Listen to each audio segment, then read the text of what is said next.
Let me ask you something. What do you do when the world knows you as a TV actor in a wheelchair role, but you secretly think you're about to become one of the biggest rappers on the planet? Yeah, that was Drake. And honestly, if you told people back then he'd become one of the most famed artists in history, they would have probably laughed you out of the room.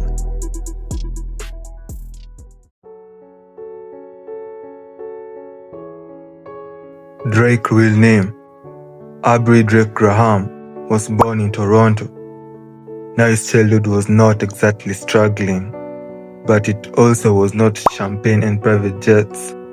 More like school, home, repeat, and maybe wondering why life feels like a low-budget sitcom. His parents split early and he lived mostly with this mom. And while other kids were dreaming of being NBA stars, Drake was acting in school plays and trying not to get roasted.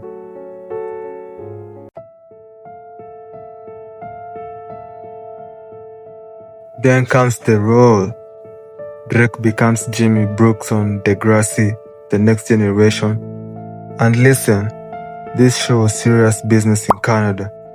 His character even goes through a tragic storyline and ends up in a wheelchair.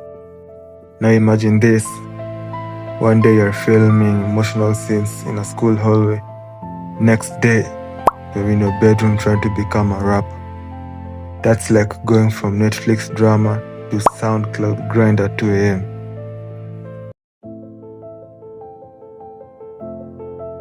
Here's where it gets interesting. Drake wanted to rap, but the industry basically looked at him like, "Bro, aren't you the Degrassi guy?" Ouch. That's like Lionel Messi showing up to rap battle and people saying, "Wait, don't you play football?" Nobody was taking him seriously. Labels ignored him, people doubted him, and the hip-hop world was not exactly saying, "Welcome future legend." More like, wrong building, bro. But Drake did not stop.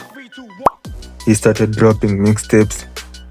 And let's be honest, early Drake was not global superstar Drake yet. It was more like trying, experimenting, slightly confused but determined. He dropped Room for Improvement, Comeback Season, and slowly people started listening. Then came So Far Gone, and suddenly the energy changed. People are not laughing anymore. They were replaying tracks a lot.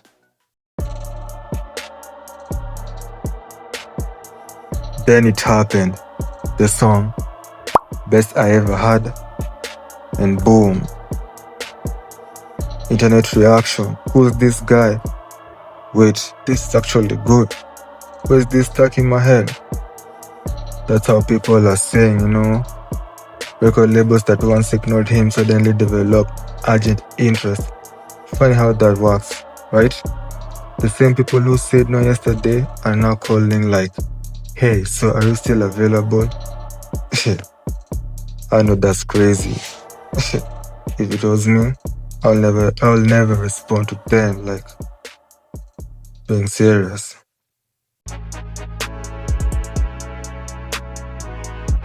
Drake signs with Young Money under Lil Wayne, and that's when things go from rising artist to where's this guy everywhere? Hit after hit, like Take Care, started from the bottom, which is funny because, obviously, Hotline Bling, The Dance Alone changed internet culture. There's God's Plan, basically a global event, not just a song. At this point, Drake was not just popular, he was unavoidable. You could go anywhere, school, gym, taxi, wedding, funeral, and Drake will still find you through his music. People think Drake's story is just fame and money, but the real story is this. He got rejected at the door he was not even supposed to walk through, and instead of living politely, he built a bigger door.